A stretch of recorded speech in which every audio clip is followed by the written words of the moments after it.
Hey, it's Amy from Create Magic at Work. We all have parts of ourselves and experiences that once felt unwelcome, unsafe to express, or deeply misunderstood. So we buried them. We're about to go treasure hunting in the places you were taught to avoid. This episode is part of a special mini-series called Finding Treasures in the Trash, hosted by executive coach and creator of Inner Truth Work, Cari Jacobs-Crovetto. Cari brings decades of corporate leadership and deep spiritual practice to guide high-achieving, soul-seeking humans through the process of reclaiming the parts of themselves they've cast aside. Through raw conversations and profound truth work, each episode invites you to turn toward what you've disowned and begin integrating it back into the whole, beautiful human that you are. Because your treasure doesn't always live in the light. Sometimes it's buried in the trash. Grab your gloves, Cari, lead the way. Let's dig through this trash. Hey everyone, Amy here. And today I get to introduce you to something brand new and incredibly special on Create Magic at Work. We are launching a brand new mini-series called Finding Treasures in the Trash, hosted by the incredible Cari Jacobs-Crovetto. And over the next 11 months, Cari is going to guide us through a powerful journey of transformation. One that starts not in our strengths or our highlight reels, but in the parts of ourselves we may have disowned, ignored, or labeled as too much. We're going to hear raw, honest conversations with guests who've walked through loss, grief, burnout, reinvention, and came out the other side with something sacred. And at the end of every episode, Cari's going to guide us through a short practice to help us integrate what we've heard. This is not self-help fluff. This is inner truth work. And I can't wait for you to meet the woman who's leading us through it. Cari, thank you for bringing Finding Treasures in the Trash to Create Magic at Work. I'm just so grateful that these amazing humans and an amazing human such as yourself is bringing this conversation to the Create Magic at Work community and the listeners. So thank you. Wow, Amy, what an introduction. It's always so beautiful to hear your own work reflected back to you. And I'm so excited to be here today to kick this off with you. I mean, we have been behind the scenes kind of iterating this for a while. I mean, this is all you. And as you take everyone through this 11-month journey of finding treasures in the trash, before each month, everyone gets this special piece of this series. I would love for you to share your backstory with everyone so they can learn a little bit about you and who their teacher and coach will be throughout the next year for Finding Treasures in the Trash. So tell us a little bit about who you are and where you've come from and why you think we can find treasure in trash. And what does that mean? And we'll get into what that means. What does that even mean? Yeah. It's such a big question. Really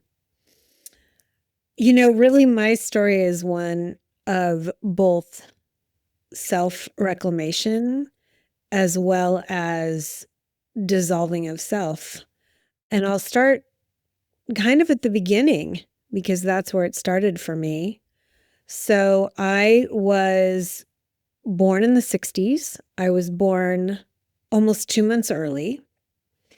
And in those times, they didn't really cover your eyes. They sort of stuck you in an incubator and crossed their fingers and hoped, I'm oversimplifying it, of course, but, it really was a much simpler time in terms of preemie and preemie care. And so I ended up having severe damage to my corneas in both eyes, so much so that I was almost legally blind. I couldn't see at all. And it was not discovered until I was about 5.5, 6 years old.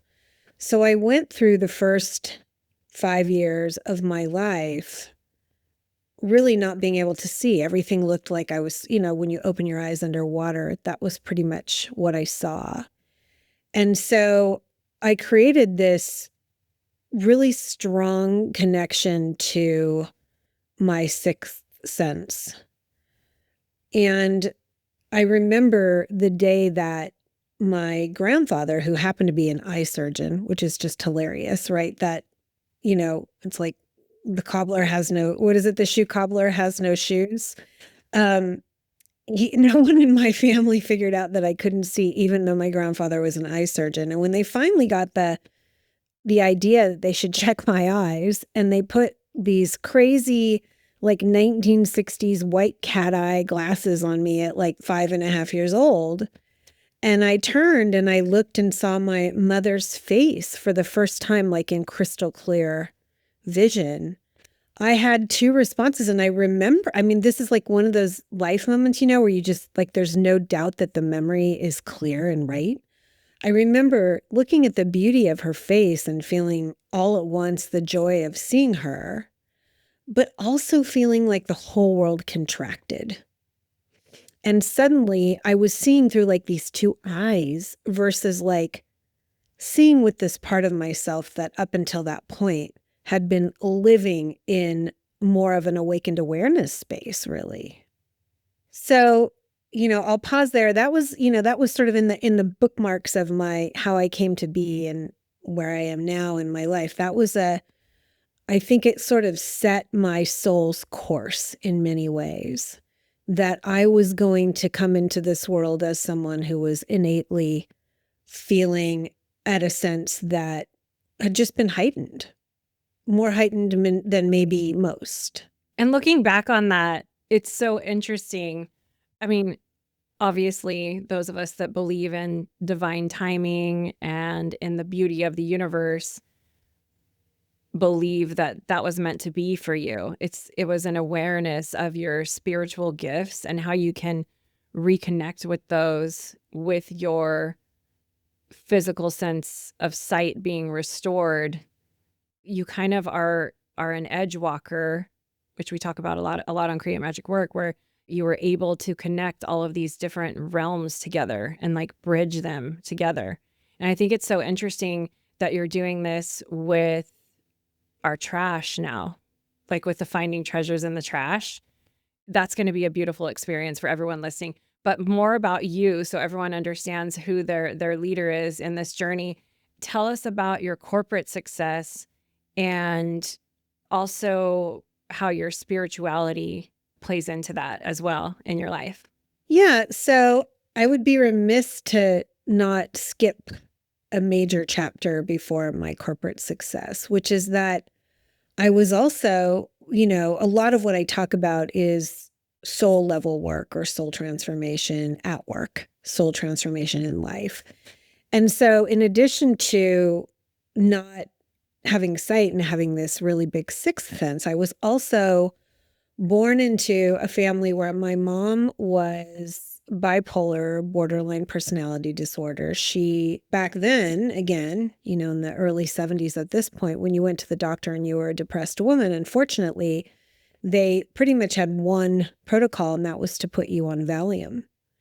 And so she was put on opioids when she was about 25 years old, and she stayed on an addict until the day she died. And this was, we were a upper middle class family. We were privileged, and, she was an addict. And this was something that, she often attempted suicide. She was obsessed with death. She was obsessed with dying and going to the other side. And so in addition to, to sort of this initial challenge of not being able to see, I had a second and a third challenge, which is that my mom there was a constant threat of abandonment. And my father really didn't know how to handle it. And so he became like a rageaholic, very angry, I think angry that his life turned out the way that it did. And so there really wasn't a safe space. Now, we'll fast forward into the question about my corporate life, because I think had I been a sort of shy, quiet child that had a natural grace to me, maybe I would have navigated this all differently. But I wasn't that. I was a bubbly, fiery, extroverted child, and I grew up to be a fiery, extroverted, passionate woman. And by the time I entered the corporate world, I had a lot to work out. And much of it I worked out at work, Or at least I started there because I wanted so much to be a good leader, to create different kinds of environments than what my parents had created for me. But rather than, sort of contract around what I didn't have, what I began to do was dive into it more deeply. And that kind of became, I guess, the core of how I began to work and heal myself. You asked about where the spirituality started. So when I was 22, I was starting my first job. I started having panic attacks. And this was at a time there was no internet. There were really no books on anxiety. There were no anti-anxietals. And all this makes sense when you look at the course of my life, right? A lot of what happens oftentimes with panic and anxiety, we don't talk about this enough today, is that this is big, big emotion, big, big pain, big, big fear that's coming up that we suppress. And it literally creates a biochemical response in the body. And so I had this pretty challenging life. I was entering the workforce and I started having these debilitating panic attacks.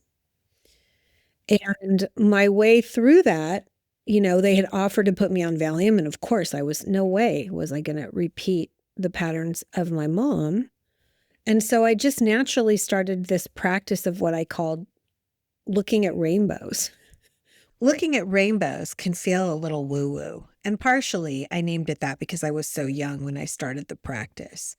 The first time that I found this practice, I remember feeling so much panic and anxiety and having been to emergency room after emergency room and everyone telling me there was nothing wrong with me.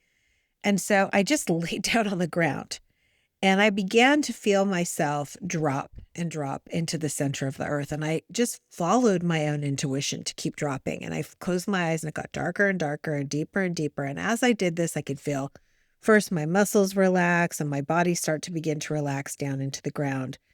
And eventually, what I would come to know is my vagus nerve relaxed. And the panic, while still there, began to morph.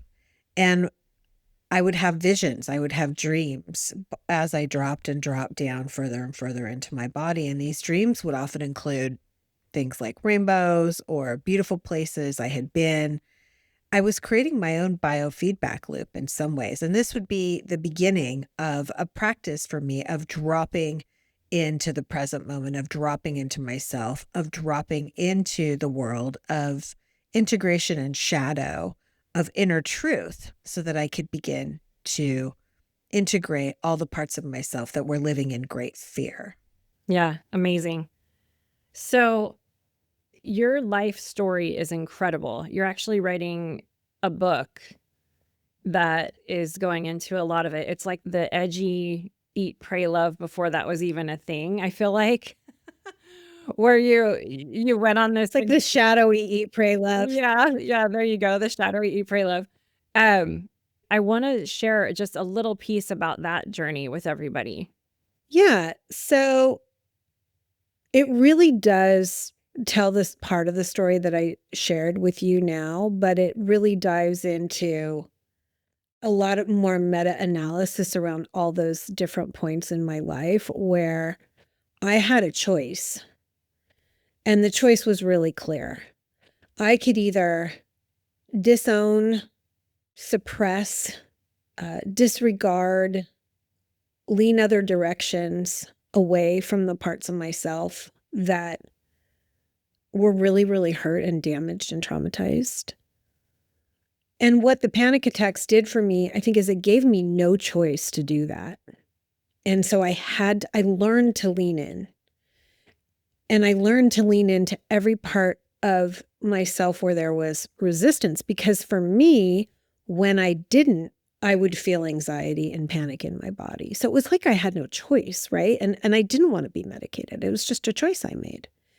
And so I learned, and this is what the book is really about. It's a collection of different moments and stories. I call it a prescriptive memoir. So there's a collection of different moments and stories from my life where I could have had a choice to stay contracted, stay away from my pain, or I could lean into it. And the more that I leaned into it, using a combination of meditation and therapeutic practices of all kinds, some psychedelic practice, everything, really, everything was on the table for me.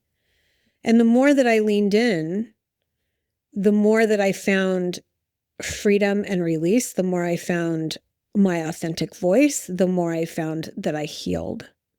And so that's really the story of the book.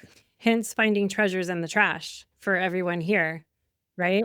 And I'm curious, what do you think would have been the outcome if you didn't lean in? Wow, that's a great question. I'm not sure I would have survived, to be honest. I think maybe I would have eventually just, once medication started coming out for anxiety and panic attack, I probably would have medicated to survive, or I certainly don't think that I would have had the success that I had. And I can talk about that.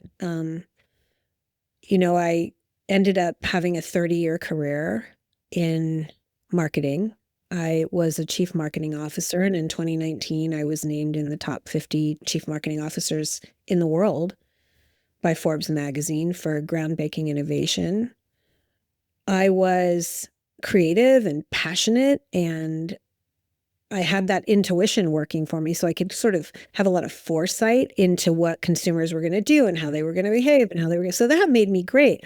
But all of the emotional stuff, what I call in executive coaching, the being parts of our job. So how I showed up, how I managed interpersonal communications, how I managed conflict, how I managed getting what I want. I wasn't so great at those parts because I didn't have a lot of great role models. And so I don't think I would have had that career if I hadn't leaned in. I shared earlier that I wasn't born with a personality that was, is naturally sort of kumbaya focused. I'm not a smooth sailor. I'm very much a firecracker. And so when you combine all that, and I feel like, you started off by asking me, do we come in with some of this predetermined? I don't know. But what I do know is that it sure would have been easier if I was mellower. And that's not what I was given. And so now you've got this like combination, right? Somebody had a really tough life, but who's kind of a firecracker. And that can blow up in flames, right? The fire kind of hits the paper and bam. And so I don't think I would have been able to get as far as I did without doing this work. So for finding treasures in the trash, part of your work and what you have trademarked as inner truth work, tell us what that's about. How does inner truth work relate to finding treasures in the trash? And how do we know if we're ready for this type of digging? Right. Because it is digging, right?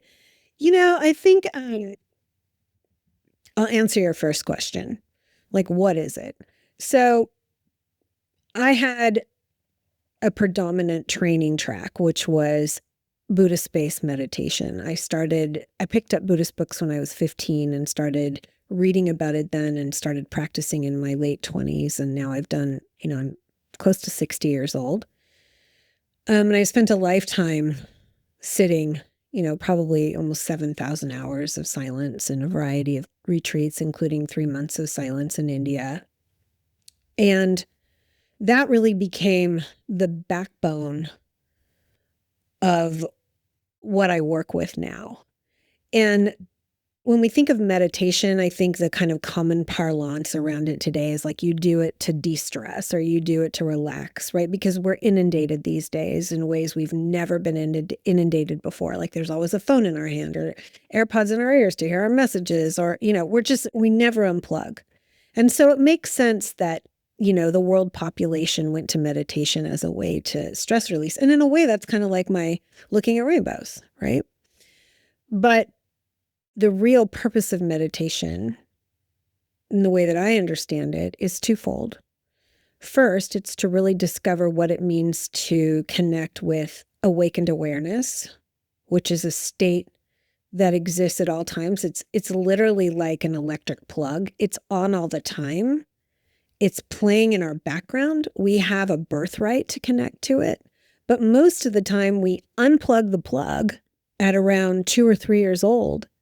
And many of us never plug it back in, or we might plug it back in when we're doing a run or there's a big moment in our life and we happen to like plug back into awakened awareness. But oftentimes people are just living in the construct of their mind and in the story of their life, and they forget that there's this vibrancy that exists all around us all the time. So the first piece is plugging back in to that source.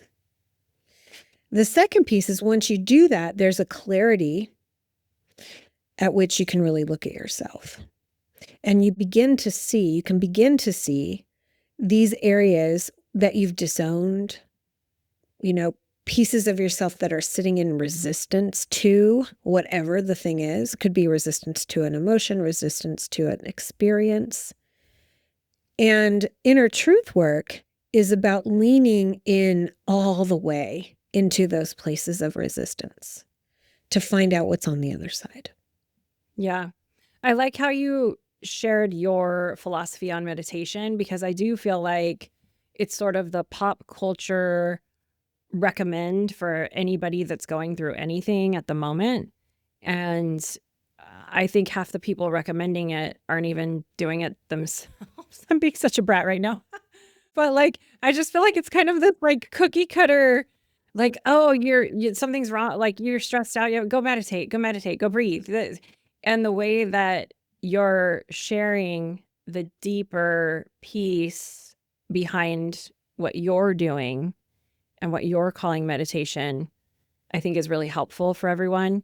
And I also want to call out that for everyone listening, in the series, Finding Treasure in the Trash, Cari, you plan on part of the episodes in the mini series, you're going to lead them through your way of connecting in that way, correct?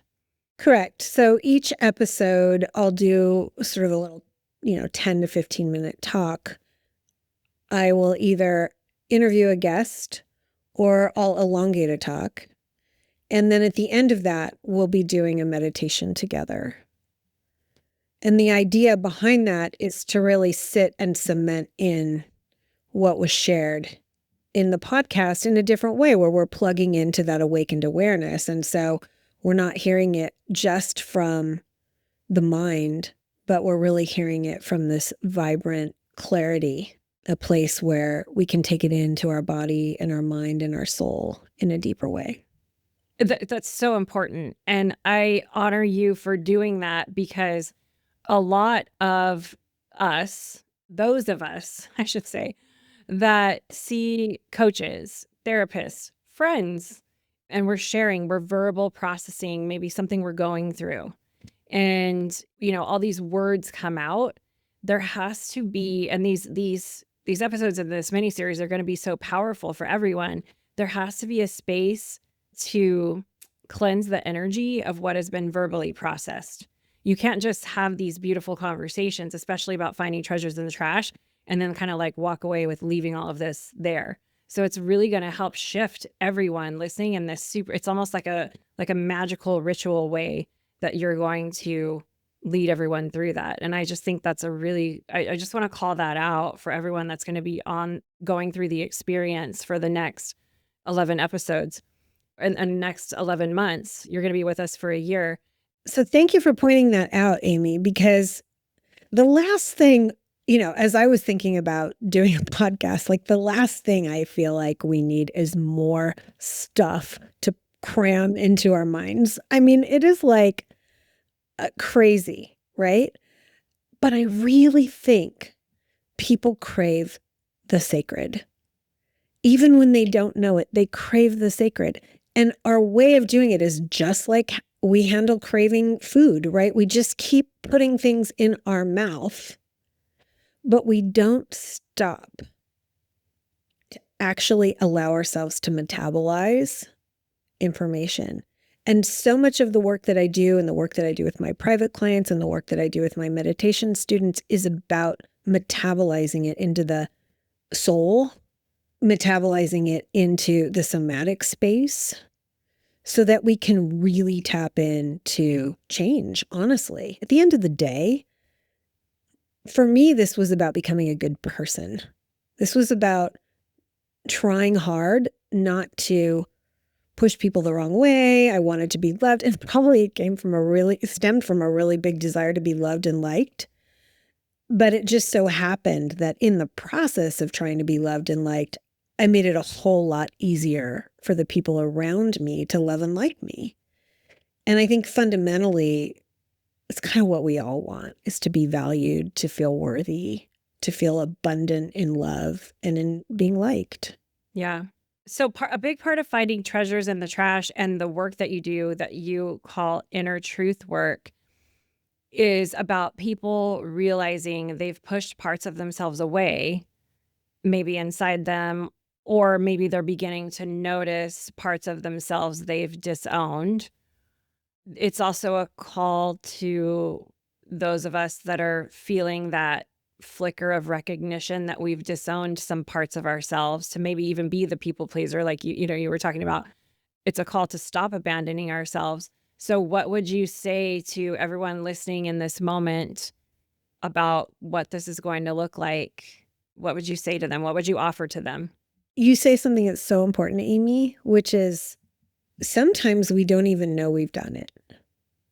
We just know our life isn't working, right? Our relationships aren't working. We're not getting what we need. We don't feel like we're tapping into our potential. I mean, people come to me as executives or as leaders all the time, and they come because they don't understand, why they're having a conflict, for example, or why they're not able to leverage their team in some way.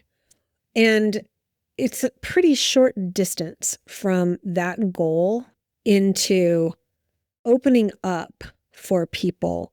Where is it that they've been resisting? Where is it that there's some pushback somewhere inside of them, some story they have that we need to unpack? So the first step is really just getting to the doorway of recognizing, wow, there's somewhere in my body where I just don't feel relief. I feel like there's some kind of pressure, some kind of resistance, some kind of pushing away.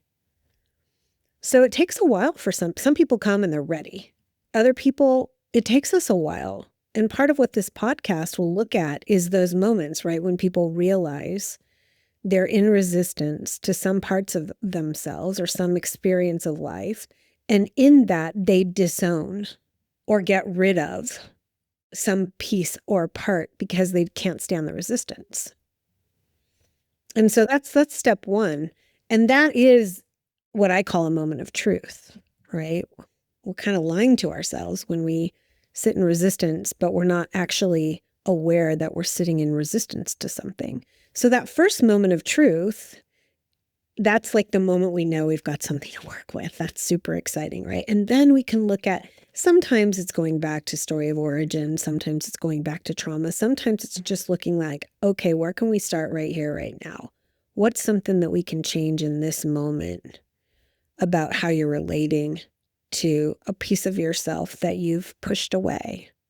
Maybe it's because of shame. That's what I was just thinking. It just hit me on a different level. The inner truth work is also about what you're believing to be true as well.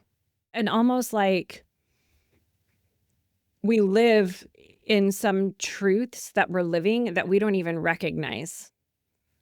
And so having someone like you as a coach and as a finding treasures in the trash, I mean, it can shine a light on that. That's like your shadow mandala, right? Where what I've believed this whole time isn't true. That's part of the inner truth work as well, right? Yeah, I felt that in my entire body when you said that. Yeah, I felt that when you were speaking, that realization that you can help, like, oh my gosh, what I thought was this is actually not. And it can open a door for me to live a much more joyful, abundant life. What about those of us that don't feel like digging in our trash? What if we're like, hey, I've got a great life. I feel great. I don't really feel like excavating anything at the moment. Is there something to those of us that don't want to find any treasure in our trash? It's a very good question. If someone has a full life and feels joy and feels connected and feels deep meaning, I mean, I don't know if there's anything to do there. What I would say is oftentimes that's a front. And I think this inner truth work is also about confronting the front, right? My mantra to myself, and this is just something I've said to myself since I was probably in my early 30s, is continuously revealing the truth of who I am to myself. Like there's a little bit of an obsessive quality that I have about it, right? Like at every corner, I'm going to look for places where there's some disconnection. And that happens all the time. So I think even if somebody comes in and it's like, oh, I have this, I'm ready to look. We may find life is pretty good. What do you want? What are you looking for? But oftentimes if somebody has a sacred calling and there's just that tiny, teeny voice that says, am I really looking at it all? Right? Is there something here for me that could make me feel more joyful, more authentic, freer, more connected to my soul and my own journey, if that's the voice we're following? And we're kind of not taught not to follow that voice, right? We're taught to do. We are a doing culture. Another podcast, great. Another whatever, another book, let's just do. But this is a whole different way of relating to ourselves. Yeah. What would you say to someone that feels like they're really sitting in the trash of their life right now? And they're like, I am not seeing any treasures. Maybe they're thinking, I believe that there was a rainbow I could look for. I'm not seeing it. I believe there could be something in this trash. I'm digging, nothing's coming up. And I feel sad and lost. And I'm in the trash. What would you say to someone that feels that way that's listening? I taught a class on Monday night. I teach a Monday night meditation class here in Lafayette, California. And I was doing some research for the class this last Monday afternoon, and I came across an old teaching from a kind of spiritual saint at this point called Ram Dass. And the name of the teaching, it was a audio teaching, was called Eat It Like It Is. And I clicked it open because, of course, it was a catchy title. And it was Ram Dass. And I thought, well, this is interesting. And the teaching it was in the early 70s. And he was talking about his dad. And his dad was kind of just a normal guy from New Hampshire. And his dad used to have, his friends over and they would drink scotch or bourbon and play poker.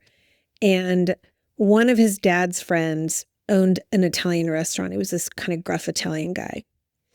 And Ram Dass was younger and he happened to be in the room, and he overheard another friend say to the Italian restaurant owner, your spaghetti needs more sauce. And the Italian restaurant owner said, you know what? Eat it like it is.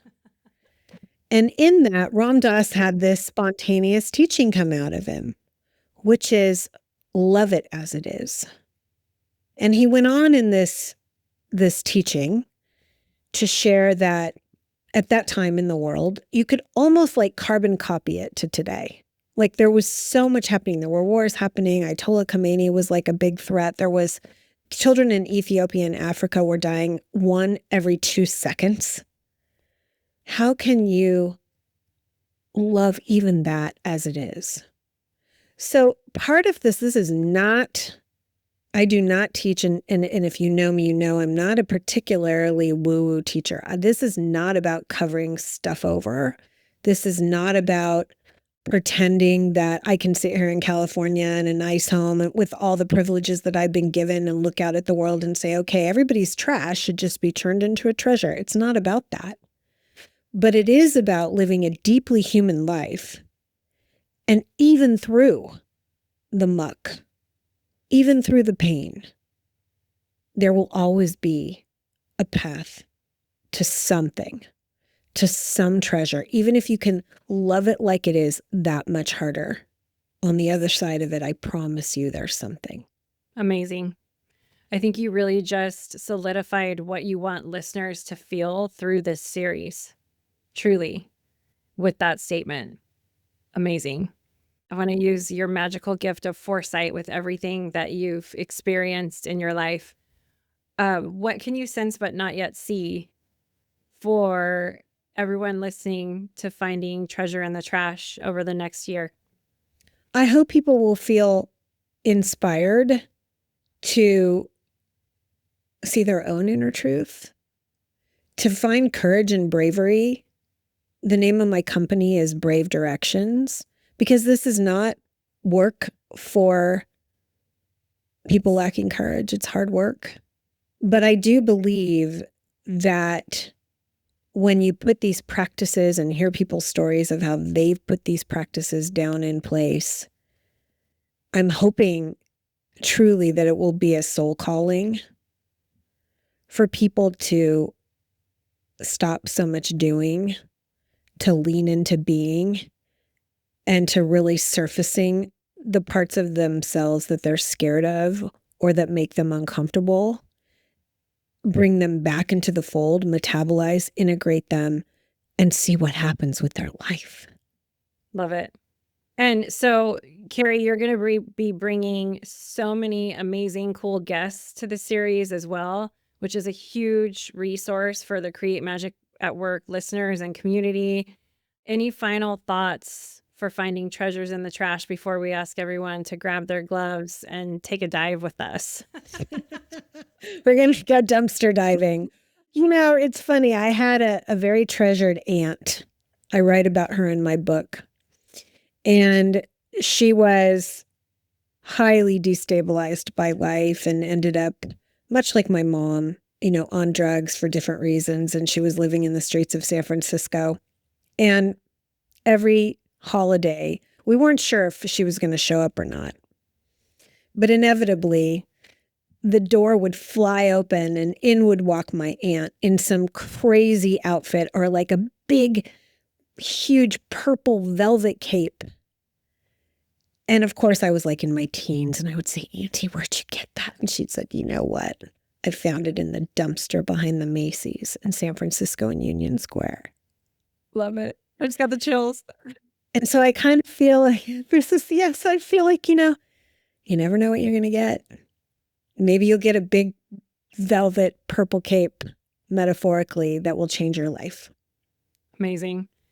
Cari, thank you for taking us into this experience for the next year. I'm so excited to see where we land in spring of 2026.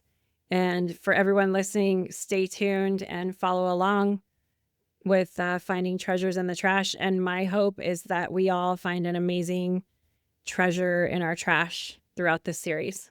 Thank you so much, Amy. I'm in complete gratitude to be in partnership with Create Magic at Work. Thank you. It's going to be magical.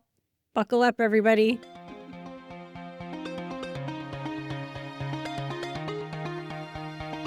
I want to thank each and every one of you for coming back every week to listen to a new episode of Create Magic at Work and really helping to support and advocate for healthy leaders, workplaces, and lives for all of us. If you want any information on how to connect with me, click on the link in the show notes. You'll get access to all of the social media links for Create Magic at Work. Stay following along for more amazing episodes where we help you improve productivity and profitability in the workplace and decrease stress. Sending magic to everyone, and see you next time.